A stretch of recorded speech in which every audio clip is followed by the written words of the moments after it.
All right, welcome everyone to the final talk in the term of the CrySP speaker series on privacy. It's our great pleasure to have Professor Joel Reardon from the University of Calgary. Joel was in the first cohort of students in the CrySP lab in 2006 when he was a master's student here.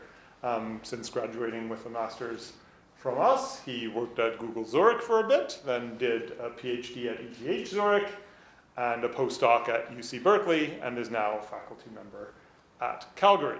And he's going to talk to us about this work, which, as I mentioned in the email, got some press lately. And in fact, if you want to hear him on Nora Young's Spark this weekend, tune in on Sunday. Okay, let's welcome Joel. Thank you. It's a pleasure to be back here. And yes, if you're in the CrySP lab, you might find some of my old possessions scattered around, like lamps and lights and other such things. So I just saw them earlier today and surprised that they were still there. So, all right, I want to acknowledge my co-authors on this, Erwin, Premal, Amit, Abbas, Narceo, and Serge. This was a large collaboration with these people, done primarily at the International Computer Science Institute in Berkeley, and then carried on as we all left after the time we worked together and continued from various parts of the world. Narceo is in Spain, Abbas is in Stony Brook, and I, of course, am at the University of Calgary. So, the topic, why won't anyone think about the children? And as was mentioned, apparently some people are now starting to think about the children because this story, while I was at the airport flying here, suddenly got picked up and noticed as just an academic paper sitting on a repository. Actually, a lot of people do seem to care about the children. So the idea of the work is this. There's us, and this is how we view the internet. We have this device, and that's how we access the internet, right? Lots and lots of internet. And what's actually happening is that there's some app that we're using, and it's talking to a whole slew of advertising companies and analytics companies and things that just don't even DNS resolve. And it's sending your name, the device ID, your location, any sorts of information it can possibly get. It's sending it to all these different servers. So why is it doing this? Well, basically, there's you and your personal information, your personally identifying information, and the ad company is given it. And not only is it given some identifier, some way of recognizing you over time, it's also able to see what you're doing. It has a context, oh, you're playing this game at this time and this sort of thing, right? So you get some behavioral information. Then the next time when you use the same identifier using a different game or a different app, right, you're going to send the same information, except new contextual information, again, to these same ad companies who can recognize you over time through these identifiers. And this results in an ever-growing dossier of behavioral data about you, right? But the thing is, behavioral advertising is illegal if you're in the United States and a child under the age of 13.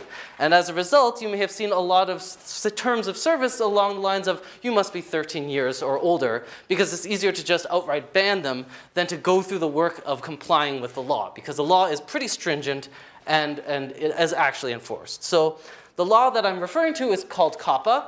This is the Children's Online Privacy Protection Act. It's from 1998. It was updated in 2013. And importantly, it has teeth. There is $40,000 fines per violation, as in per child whose rights are ruined by an app doing something that is against COPPA. So the fines can be very high. There has been cases of millions of dollars in COPPA fines that have been levied. So this is a law with teeth and provides a lot of requirements for any ad company or online service that is interacting with personal information involving children under the age of 13.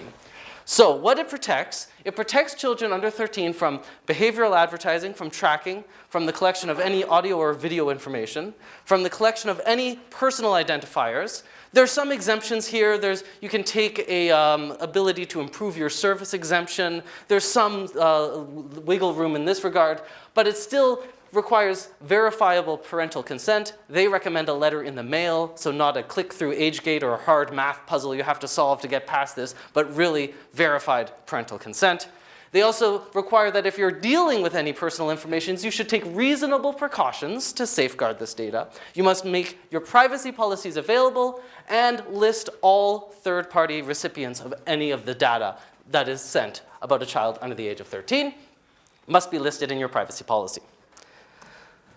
What they consider personal identifiers: names, addresses, contact information, screen names, pseudonyms, things like this, telephone numbers, social security numbers, any persistent identifier that can be used to recognize a user over time and across different websites or other online services, photographs and video, audio of the child, any geolocation. They're very serious about geolocation data. It should not be able to track where children are physically. And it also has a sort of tainting mechanism where you can combine information along with other information on that list. This new information is also under the same regulations. So, a simple question: are mobile apps actually complying with the COPPA law? So we wanted to investigate if this is the case. And so we built a tool to help us measure compliance, to be able to do this at scale, to test a lot of apps, to see whether or not the majority or what have you are actually complying with the law. So there's two approaches that we can do when we're doing this analysis. One is called static analysis, and the other is dynamic analysis. So static analysis is you look at the source code, you look at what the app does, you see a whole bunch of functions it calls and things like that. You see what it can do. You get a sort of an idea. It could do all these things. It could also do more. It could, for instance, get instructions from the internet about what to do. And so there's some areas it can static detection or static analysis won't detect. But you get a somewhat of a lower bound of what it might do. Because even if you observe this behavior in the code, there's no guarantee that it ever actually runs. In contrast, dynamic analysis is you just run the app on a phone and you just measure what it does. You record everything it's doing, you see what it does, and then you build your analysis on that. So this is what static analysis looks like, and this is what dynamic analysis looks like. And we did mostly dynamic analysis. So this means that the results I'm presenting are actual behavior. This is what we saw when we ran these apps on actual phones and measured exactly what they were doing. So basically, we downloaded a whole lot of apps. We run each app, then it generates a report, and then profit. So collecting the apps was easy because Google has a Designed for Families program. And when you want to enroll an app into this program, it's available in the Everyone or Suitable for Families category on the Play Store. At the same time, the developer is made aware of COPPA, agrees to comply with COPPA, informed about its responsibilities under COPPA. So by targeting ads in this Designed for Families program, we can be sure that every app that we download is one for whom the developer had COPPA awareness when they put it and said, yes, I can state that this app applies or follows the law of COPPA. And in the end, we collected almost 6,000 apps from this Designed for Families program, about 2,000 different developers, corresponding to 4.5 billion installation events. So being installed on the phone. And this number is quite a lower bound because the way the statistics are presented is along the lines of 10 to 50 million. And whenever we would see that, we'd say, okay, 10 million for this app, or 10 to 50,000, so we'd say 10,000. So we always took the lower bound and summed the whole set of lower bounds and ended up with this many installation events in the App Store. 130 with princess in the title. There's more with prince in the title, but that's just because it's a subword of princess. But who wants to spend all day playing games like Pregnant Princess Baby Birth? And the answer is undergrads.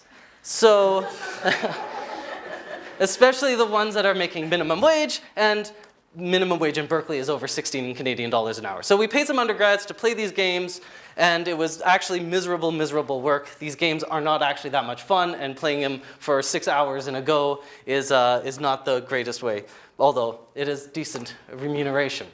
So what we also then did was we used what was called an automated exerciser monkey. And what the monkey does is it just simulates random clicks and swipes. It just pretends to be using the phone, but it's not actually manipulating the hardware directly. It is just sending signals over a cable. Do this, now the person clicks here. The monkey has no context, so it can easily get trapped behind a multi-touch UI element or something like that. But what we ended up finding was that almost all of the potential privacy violations occurred just as well with the monkey as with deliberate testing. So when the app was running, these advertisers were being contacted, and we were able to generate decent reports just with automated testing. So we stopped paying the undergrads and went straight for the monkey. Our instrumentation had two parts. First was a heavily instrumented version of Android, which logged all access to sensitive resources. It noted which app was doing the accessing of these resources. It was set up to disable interest-based advertising, the so-called opt-out of behavioral advertising. And as well, we combined it with Haystack, which monitors network flows to all remote servers. It's able to man in the middle all of the HTTPS payloads. And as well, it can attribute the actual traffic to the particular app that generated it. Does Haystack run on the phone? Yes, so it uses the VPN permission. And then it just sits in the middle, recording everything and occasionally dumping out logs. Did you ever have trouble with them running the middling because some app pinned a certificate or something like that? Yes, so we looked for that and we didn't find a lot of evidence, but there were some instances and we have reason to believe that they are starting. And this was before we even published this. So yeah, this is definitely future work, is to get around the cert pinning. And don't forget to repeat the question. The question was about whether or not certificate pinning was a problem, where an app just simply says, I will only talk to someone whose public key is this, and is hard-coded into the APK itself. Because, yeah, one of the problems there would be if we actually decompile the app, change the pinning, then we're liable under the Computer Fraud and Abuse Act, which, you know, is bad. All right, so our first example, PororoCon. So what does it do? So we see the app there, and we see that it's sending our email address, our phone number. It's sending it unencrypted on port 80. Does using HTTP versus HTTPS constitute taking reasonable precautions to safeguard data? Now, I'm not a lawyer, so I'm not trying to make any legal claims about it, but if you were to ask me about a reasonable precaution, I would say yes, using TLS is a reasonable way of protecting data. Here's another example. I added spacing to make it a little clearer. So here it's a Mattel game, and it's sending the IMEI.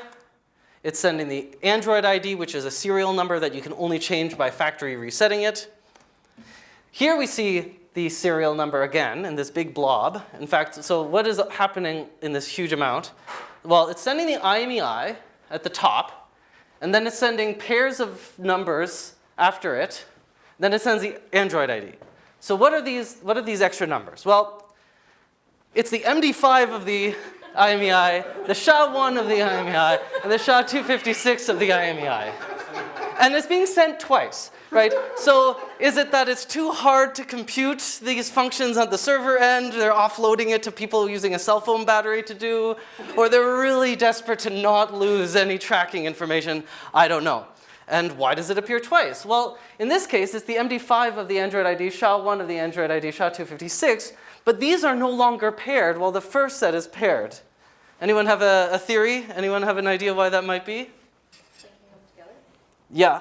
Why these two appear twice? The IMEIs, the hashes appear twice, but at the bottom, the Android ID only once. Is that the hash of the IMEI and the Android ID or something? It is the uppercase. But a number doesn't have an uppercase. A number is a number. So they're just calling the two upper on the IMEI and hashing it and sending them all. Yes? Is it considered for error detecting? So the question is it considered error detecting? The answer to this is I'm sure if we statically analyze the code, we would just see something like two upper and it's just developer clumsiness. I can't imagine, like, the error correcting would be send the IMEI twice or in two different packets or something like that. Yeah. All right, so we wrote these bespoke tools for analysis, and what we did was we looked for private information as many different ways as we can. Basically, we found packets with data we didn't observe anything in. We tried to figure out what it was, we found PII in it, and then we added it to our repertoire of things that we're looking for. And so what we were looking for, Android advertising ID, this is a resettable number, but no one actually ever resets it anyways, but technically you can. The Android ID is effectively not resettable because no one really factory resets their phones. We also looked for other identifiers that the phone would offer, including the IMEI and SIM ID. As well, we added the email address, phone number, location information, build information, and router MAC addresses, router SSIDs that the phones are seeing. So the first observation is that a lot of apps are just including these third-party libraries, and it's these third-party libraries that are actually collecting the private information and sending it off. It's not the app itself who's doing this. It just includes an SDK in it, and it's using these SDKs, or these SDKs are running the code that actually harvests and disseminates the personal information. Now the interesting thing about this set of SDKs is that all of them are not allowed to be used in children's apps. They all, in their terms of service to the developers, have clauses under the age of 13, must not, shall not under the age of 13. So these apps don't even have a COPPA safe mode. They are explicitly saying, we do behavioral advertising. This is what we do, and you cannot include us in any app that is targeted for children. So just including them, maybe, is a legal violation. Maybe this is a COPPA violation right here, because they're actually collecting information to do behavioral advertising, which is illegal. And it's a prevalent problem. There's a lot of apps that are using these forbidden services. They correspond to a lot of installations. Yes? Do they typically bundle more than one of the ad libraries, or is it kind of one per app? The question is, do they typically bundle more than one? The answer is yes. It depends on the developers. The ones that are the most obviously evil, in a sense, are bundling all of them. And so most of them are 2 or 3 or something like that. Another thing is they use a mediation service. So there's one mediator, and it just gets HTTP links loaded in that it then sends out with the PII preloaded and put into place, like forms that are filled out that it dispatches. Yes? Does the developer get money for this? Is that why they're doing this? The question is, do the developers get money for this? I'm not entirely sure. I assume so. I mean, this is the only logical explanation. They get fractions of cents per person, and it amounts to making ends meet, I guess, is how it works. They must be making some money from this. It can't be extremely lucrative, but it would correspond to whatever behavioral advertising is worth in the economy as it is, from these apps. And presumably all these companies are also making money by, doing the exact same thing. So everyone's in this process making money, and we get children's apps for free. This is a sort of bargain that was reached. Observation 2, even when a third-party library does have a COPPA mode, it's often not correctly used.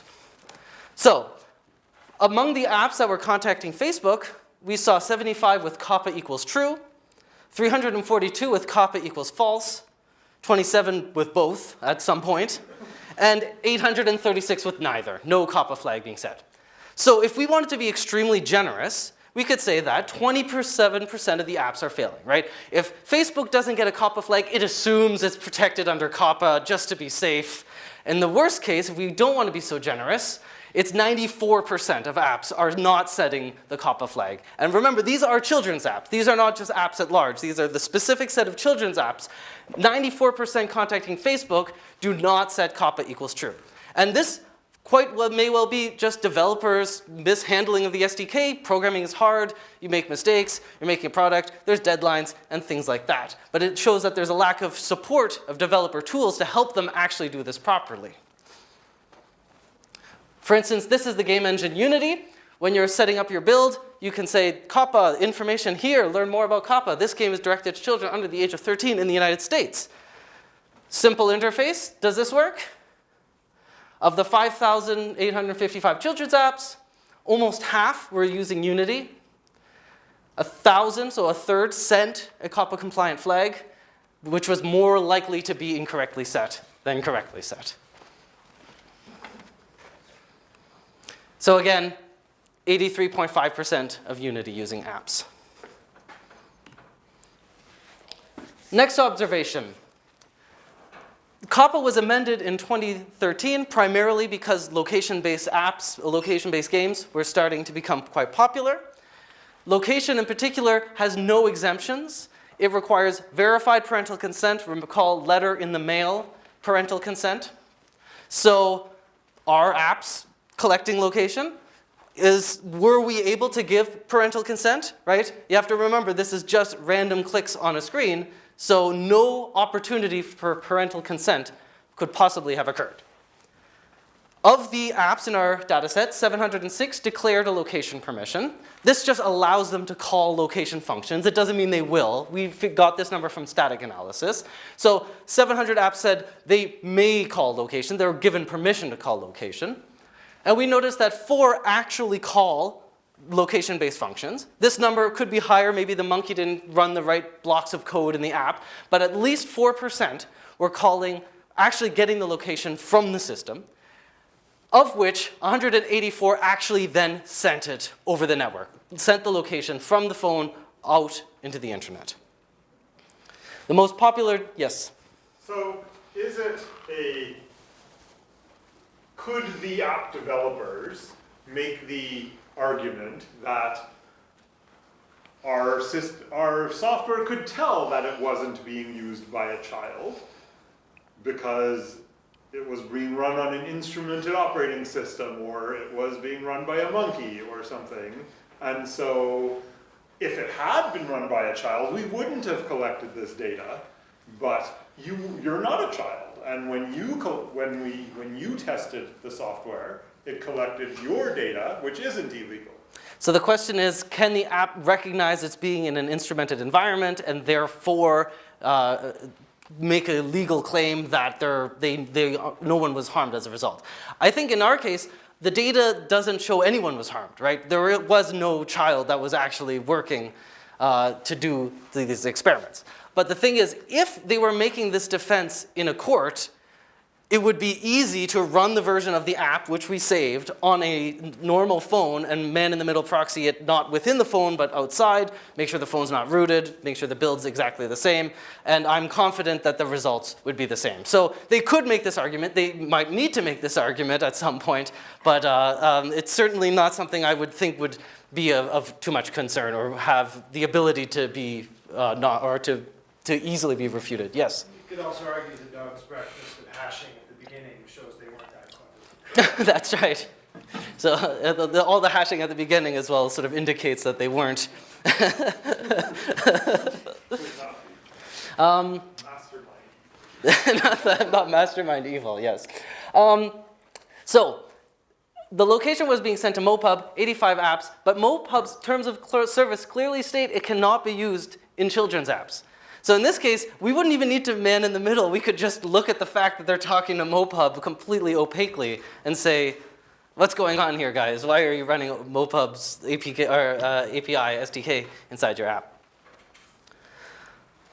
And then as well, we've been narrowing the difference between this number of apps that access location and the number that we caught sending it. Because what we did was every time we found a bunch of apps that we could see were accessing location, but we couldn't catch sending it, we thought, do they have a shared API? And then did static analysis to sort of figure out if we were missing a way that location was being sent. So for instance, one of the apps, or one of the ad libraries, was sending a JSON object with locations and then some base64 encoded thing. So, okay, we decode the base64 and we get this. And this is a bit of an uncanny thing because it's not like it's random. You would expect it either to be a JSON object or binary data. This is all printable characters, more or less, but it's not like anything meaningful. So what's going on? Well, if you XOR it with this, and these are actually binary, so the dots are non-printable characters, you get the location. Okay, so you're saying, this is just a one-time pad, right? How did I pick this? How do I know this doesn't prove anything? Well, what if I were to say it's just encryption key, encryption key, encryption key, encryption key, and then the name of the developer in hacker speak, start app, over and over in a naive Vigenère cipher.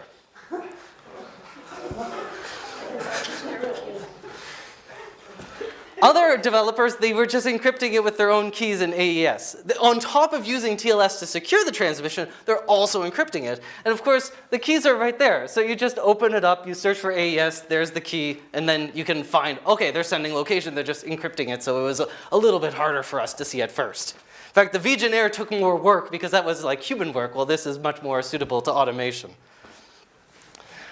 All right, another observation. Why are so many apps sending MAC addresses? Right? MAC addresses are these numbers. They don't really mean anything. They're not that important to people. So what's happening here? Why do we catch apps like this one? basically sending a dump of MAC addresses and Wi-Fi SSID names, right? And at least they're saying opt-out is true, so don't use this for behavioral advertising. Also, here's the IMEI, the Android ID, the serial number of the phone, and don't bother encrypting, it's too much work. Well, it turns out that you can look up MAC addresses. There's a database of MAC address to location, right? Because your phone knows its location. It can tell you what MAC addresses it sees around, and routers don't usually walk around too much. So as a result, you can build a map, and there is in fact such a map that takes MAC addresses and gives you a rough location, right? And we were seeing a lot of apps sending this basically as an ersatz location. It's maybe not as good, but at least you're not obviously sending location. Isn't there also, aren't they also using the broad they, using MAC addresses for the kind of, I'm gonna ping your phone while you're in my store so I can watch where you walk in my store? Isn't that MAC address? Yeah, it's possible. They're probably trying to combine whatever information they're getting from the phone with whatever else in the great dossier in the sky. Yeah. Yep, that's very well could be. But yeah, the conclusion is, especially for a children's app, there's no valid reason for this data. I mean, you could imagine a game involving MAC address hunting or something, I don't know, but like very, very niche. And instead, we found 100 apps sending Wi-Fi MAC addresses, 61 to the aptly named greedygame.com, 60 to Startup using the vGener style cipher, and 30 to coachava.com. So some examples: Musicians Guitar Tuner Free, 10 to 50 million installations, sending MAC addresses to Coachava.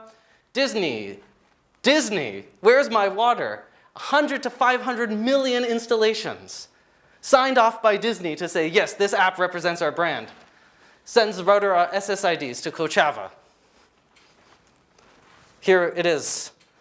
Disney, Coachava, and our name of our little Wi-Fi hotspot. Now, SSIDs, their names aren't necessarily unique, but a lot of times they are, like Bell 52.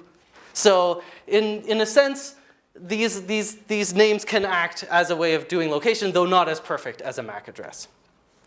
Another thing I want to point out here is that on our phone, we set the device limit tracking to true, which is to say, don't track me. Opt out of behavioral-based advertising. We did it for all of our experiments. Additionally, apps can also set their own version. Just in case you didn't go through the many menus to reach that screen to disable it, just in case you didn't actually do that, the app can say, no, I'm a children's game. Don't enable tracking, even if the device allows it. But they weren't enabling that feature. So the app was not bothering to restrict the tracking. The only thing was our device flag. And again, these are just a suggestion. The data is being sent whether or not you set it. The Cartoon Network's Surely You Quest. 1 to 5 million installations created by the Cartoon Network, sends MAC addresses to Coachava. So we saw, these are just a few of the examples from some of the bigger companies behind it. The next observation: are Safe Harbor apps safer? So Safe Harbor is a program that was enabled by COPPA that would allow apps to be certified by a company, ESRB or KidSafe and others, and that company basically investigates it, says, yes, it's safe, and then if the company produces an app certified by one of these companies, they're shielded from COPPA enforcement if the time comes. So the interesting question we have is, do you think that industry self-regulation works, right? What is the difference? Are these apps less invasive to your privacy, more invasive, the same? Well, it turns out that they're basically the same. So we found 237 apps certified in our corpus, 66 sent persistent identifiers versus 73, 49 versus 40 for using encryption, 3.4 to 3.1 for sending location, 1.7 to 1.8 for sending email address. The one metric that we noticed a big difference, though, was that 33% of the Safe Harbor apps were sending persistent identifiers to those forbidden APKs, or APIs, the ones that said in their terms of service, you shall not use this for any app directed to children. Meaning that if I were to design a Safe Harbor program, the simplest thing I could think of doing is decompiling the APK, look what APIs are included, and if one of them is on the list, say, I'm not certifying you. It would take no effort at all. And yet, these apps were much more likely to contact forbidden services than the ones in the pure data set. Yeah? I remember a long time ago, I noticed Trustee was one was one of the safe harbor. I remember there was an analysis. So another one of Trustee's brand things is this little badge you can put on your web page saying this is a secure website and whatever. Right, yeah. And I remember similarly a paper a long time ago that did an analysis and found that the presence of that badge was negatively correlated with the actual safe configuration of the website. So Ian's remark is that there is previous research that shows that these self-industry certifications are not actually that effective after all. Yeah. So yeah. Oh wait, so the app gets themselves certified by one of these safe harbors. Now the app is legally immune. Yes. So who is liable? Like, one would assume that it's the safe harbor. I haven't read enough of the COPPA law to make a definitive statement, but my guess is it would be the safe harbor people who are responsible, and then they can just say mumble hard, and all goes away.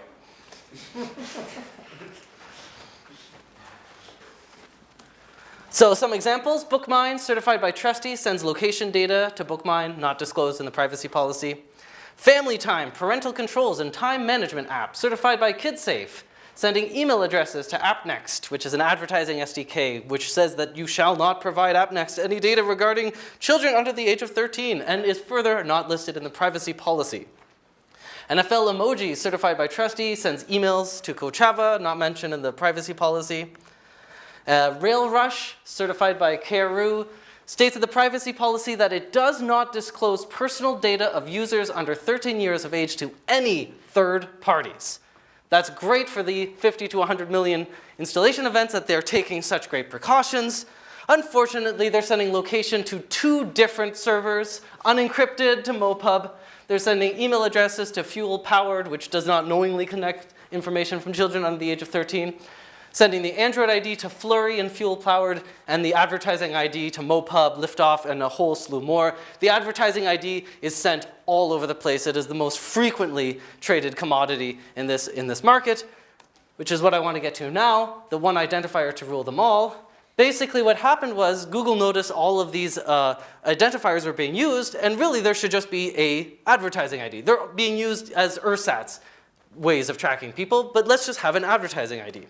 Right? So all updates and new apps in the Google Play Store use the advertising ID when available. And as you can see here, the advertising ID is nice because you can reset it, even though we might be the only people who have actually clicked that button. I was trying to find this screen earlier and I couldn't. So even though I've been here before, I was in the settings trying to find it and I gave up. You can also opt out. This is where we set up the opt out of ads personalization. So the goal of this advertising ID was to replace this whole slew of other identifiers with this one for the specific purpose. And so here we see something being sent to Chartboost from Disney Gossip Girl Story Games. And it's saying limit ad tracking true, so that's nice. There's also this base64 encoded object, so maybe if this is set to false, then they're allowed to decode it because inside is the advertising ID and the Android ID. But now these 2 pieces of information are tied, right? Now you've combined them anyways. So the whole purpose of having an Android ID or an advertising ID that is used for tracking and can be reset is lost. Because the next time you see a different number here with the same number here, you update your database, you build a map. This number is all of these advertising IDs. And so if we looked at the compliance of different advertising domains with the policy, Google's DoubleClick, of course, is the most compliant. However, there are large numbers at the bottom of apps that are not just sending the advertising ID, they're sending other identifiers along with it. So what we've observed is that Google standards are not being followed by developers. Opt-out, again, is a suggestion that's hopefully listened to. And these identifiers can be linked if you send them together. Then they become tied together as a result. So, observation 7. Why are you sending IMEIs? So, the IMEI is the International Mobile Equipment Identity. It's a mobile phone serial number. It's used when you're connecting to cell phone towers. It's used to blacklist stolen phones. It's very serious persistent identifier. It really serves no purpose other than to talk to cell phone towers. In fact, in the UK, a person commits an offense if you change your IMEI, meaning that in the UK there's a legal process to change your name, but not your phone's IMEI. So this we see as an extremely strict form of a persistent identifier. It doesn't get reset with the factory reset. It's also trivial to get, and we saw 10% of children's apps sending it out on the internet. One developer, Tiny Lab Productions, they sent it in almost 30,000 different packets across 82 of their 83 games. Unencrypted 99% of the time, and corresponding to a lower bound of 55 million installation events. And Tiny Lab Productions is the one that includes every SDK in it. And when you start the game, it actually takes about 40 seconds, and it has this cute thing at the bottom saying, oh, now I'm doing this, now I'm doing that. It's actually talking to advertiser after advertiser after advertiser. Another family of developers called Vasko Games, we had 229 apps from them. 122 were also sending not the IMEI, but the hash of the IMEI. So while the IMEI is quite useful if you want to blacklist a phone, the hash of it still serves as a very strong persistent identifier. The hash of a number has the same properties of persistence as the number that you're taking, as the pre-image. It was also sending it unencrypted. But the thing is, not only is the IMEI hash persistent, it's also reversible, because hash functions need to have a large domain in order to not be reversible. But IMEIs are very few of them. The first two numbers are either 00 or 35, and the next 6 indicate the phone's production run. So in our case, it was almost all 362707. And it took about 13 seconds on this laptop to compute all possible hashes of IMEI into a file of 50 megabytes. That would allow me to reverse IMEIs from that production line as much as I wanted. And so the sort of clear point I want to make is that only the phone companies should be getting the IMEIs, the cell phone towers, not 4 out of 16 of Mattel's games. They don't need to be sending the IMEI just to do behavioral advertising. Another question, what about free, open, libre, open source software? Are these apps any better? Are these better than the ones in the Design for Families program? So F-Droid, for instance, curates a set of open source apps, and what we did is we downloaded them and we ran them exactly the same as we did our Design for Families program one. So here's the apps, 5800 Design for Families, 1200 for F-Droid. What are these, children's apps? No, these are the full repository of F-Droid. 284 cent packets versus 5,344. This really suggests that maybe not all these apps need to be on the internet all the time just to do their prime purpose. 30 of the F-Droid apps sent private information versus 4,329 of the F-Droid apps. 0 sent the advertising ID versus more than half. And to Ian's question, are these children's apps? They are not children's apps. The ones that are sending PII are the ones that have icons like this that are actually map apps. We found one that was sending Wi-Fi MAC addresses, and so we looked into that, and oh, it's the build the Wi-Fi MAC address map app. So, yes, in the concluding remarks, where do we go from here? Well, first, we're missing transparency, because all of this was happening until now we just looked at it and it's like, it's a cesspool when we actually turned the lights on, right? So transparency is the new privacy. And to that end, we built a website called appcensus.mobi, where you can go and search your apps. This is not just the children's. We've collected 80,000 apps, and we've been analyzing up to, at the time we took this picture, about 60,000 of them. And you can go there, and you can see the report that we have. You can see what app was talking to which server. It's a great game. It's a lot. And you could just see exactly what we found. You know, just the information here, we saw this information being sent to this advertiser or this website, this domain. Second, developers need better tools for warning about misusing APIs, not using TLS, right? These sorts of mistakes shouldn't be happening, and what we've seen in some cases, the developer was trying to do the right thing, but the tools that they were using weren't supporting it. So for instance, AddMob has a function that allows you to set the COPPA mode. But in the terms of service, it says that doesn't work and that it shouldn't be used for anyone under the age of 13. So we saw Duolingo setting the flag correctly, but then still contacting Facebook with the flag set to false. And when we looked into why, it was because AddMob was just simply not propagating it forward, despite the function call existing and looking like it should work, right? Developers need tools. For instance, one of the things that we're going to add to our website is the ability to submit APKs for analysis. Now, we need to figure out how to not run random APKs off the internet, security, mumble. But when we figure that out, we want to be able to support developers and actually saying, hey, we ran your app and this is what we saw. And if they are working in the public interest, at least they'll be aware, right? This can be a step towards when you're about to release an app, you test it to make sure it's not actually in violation of the COPPA law. And maybe another idea of actually somehow adding LINT support or like in annotation for what PII is and how it's being used within a system, so treat it as a special type within a development environment. I think that Android should be a better actor in this ecosystem because there's a reason why you can still get the advertising ID in opt-out mode. I don't know what that reason is, but to me it doesn't make sense. If I had an opt-out mode, I would not give you that number and just hope you don't look at it. I would just not allow the app to get that number. I don't know why it isn't this way, but I think it's an easy fix to make. And something, of course, that we can all do, use free and libre open source software. This is something you should all think about when you're developing things, right? We have Signal now, and it's amazing it took so long to actually create Signal, considering we use phones to communicate, and we knew how to write software that is secure for messaging. So you just to keep in mind when you're doing research that for many people on the planet, the source of internet is the phone. And these apps matter, and writing open source software that doesn't have advertising can help. And if you have kids and you want to write a cool game for them and they love it, make it open source and free and not have it filled with trackers. So, in summary, we built this automated framework to have this at-scale privacy analysis of Android apps.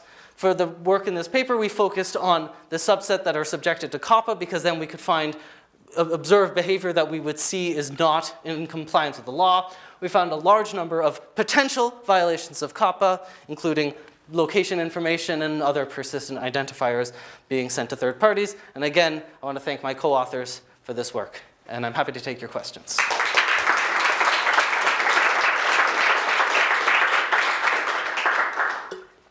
Kat. So I seem to have seen something that at least one of these companies has come after you guys. So I'd like you to name names. And then also I want to know what has Google's response been? All right, so the question is that one of the companies has come after me. When was that made public? Serge tweeted it. Oh, Serge tweeted it. Okay.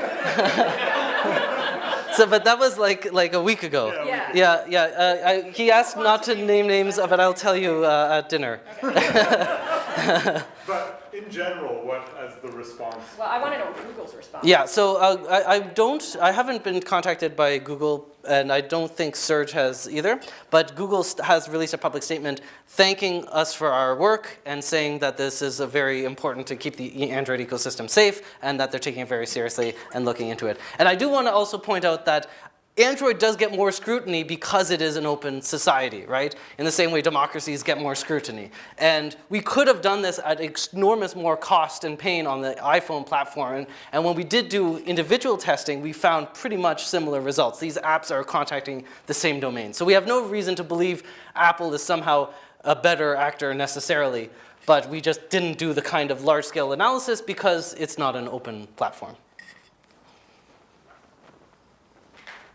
Yes? So I think at some point in your talk you mentioned about how there's a setting in Android apps today where the app can actually go ahead and disable tracking, right? I'm curious, can you speak more about that? Because does that work the other way around? Because if you have set in your Android, hey, disable tracking, can an app selectively enable it to do it? So the question is, how does the Android limit ad tracking override work? Yes. Basically, there's two overrides, one which is the device level and one which is the app level. However, both are just Boolean flags that are sent. There is no consequentiality in terms of the data that is sent. So how they're interpreted by the advertiser is entirely unknown to us. Like, they could look at it and decide to interpret it one way or the other. They have all the information. They can disregard both. If you're asking like how it should work, my guess is if either is saying don't track me, then it doesn't get tracked. That's how I would think to implement it. Right, but clearly it isn't from what you showed, because those flag values itself are being transmitted across, saying, hey, these flags read this, but this is the data as well. Exactly. And you can choose what you want to do. Yeah. Thanks. Yes. How does the whole COPPA side of things work here? So if they're aware of this now, do they go after these companies? The FTC is interested in our work, and we have been cooperating with them. Yes. So it's through the FTC? Yes, the FTC is the enforcement body for the COPPA law, and they are the ones who have in the past levied large fines. And they were doing similar testing as we were doing, but manually and at a on-demand basis. So if a complaint was generated, they would follow through. And to follow up, is there any such thing in Canada? The question is there any such law as COPPA in Canada? We have guidelines and privacy laws, but they don't have the teeth that COPPA has, that has the sort of enforcement. So one of the guidelines in Canadian advertising to kids says you can't have advertisements that convince kids to convince parents to do things. Right? That's like somehow discouraged or forbidden. But from my conversations with the Department of Law at the University of Calgary, we don't have an equivalent to COPPA in terms of its strength, in terms of its teeth. And that's something that we can, of course, change, hopefully. Yes? So that bit you said where the FTC can't go over or can't go after certain groups that have been like verified or checked, like, can they now maybe think about changing that, or how is the FTC responding to that portion of the results? So the question is, in regards to the Safe Harbor program, how does that work in terms of having exposed that it's not a success? To that, I can't answer. So it would be a legal question, in effect. I mean, at the risk of speculating, one could say they would remove their license to grant apps protection in the future, give warning to the developers to say, hey, you have to change this because, you know, but having retroactively shielded them, this is how I would sort of implement such a thing, but I can't speak to exactly what would happen under the law. Yes? Has Google said sort of why they allow apps to get the IMEI and Android ID in the first place? Like, I know other mobile operating systems don't allow that, or some others. Yeah. So iOS is, the question is why, has Google given an answer why it's so easy to get these identifiers from the device? Apple doesn't, to its credit, lock down the IMEI better than Android does. I believe the IMEI is protected under read phone state. So if you don't have that permission, then you can't access it. So the idea was they have this permission system, and the problem is there's problems with the permission system. They're too granular, they're too easy to get permission. So what Google might be able to say is, we do protect the IMEI with a permission system. Sorry, so my understanding that permission system happens at the time of the installation of the application where it says, here's what it would like to do, will you allow this, is that right? So the question is, does this permission happen at the time of installation? Originally, that was the case. So this was the sort of ask on install ultimatum. We install an app and say, I need all of this, and there wasn't even a button that said, no, thank you. The only way to exit is to actually use the system buttons to escape the process altogether. It wasn't even an option. It was a notice and consent, basically, that was being given. This has recently been changed to an ask on first use system, where the first time that you request a permission, the app then decides, or the app gives the user the control, say allow or deny. What I've seen is that when you hit deny, an app will say, I need this permission, and then just quit.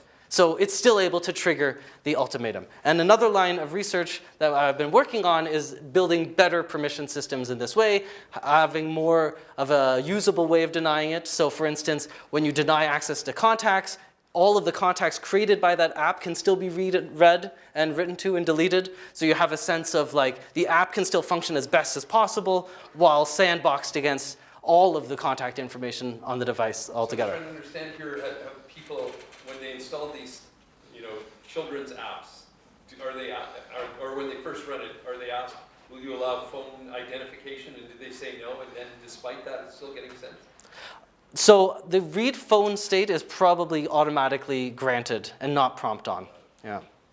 But it is during the notice and consent installation phase. Yes? cases where data from camera or microphone are being collected? So the question is, have we looked for camera data or microphone data? No, we did not include this in our study. So it's quite possible as well that this could have been collected and sent off, but that would have been a more detailed study that involved actually looking for multimedia streams. However, I do believe there will be a result about this being published at PETS in the future, not from our group, but from another venue. Yes?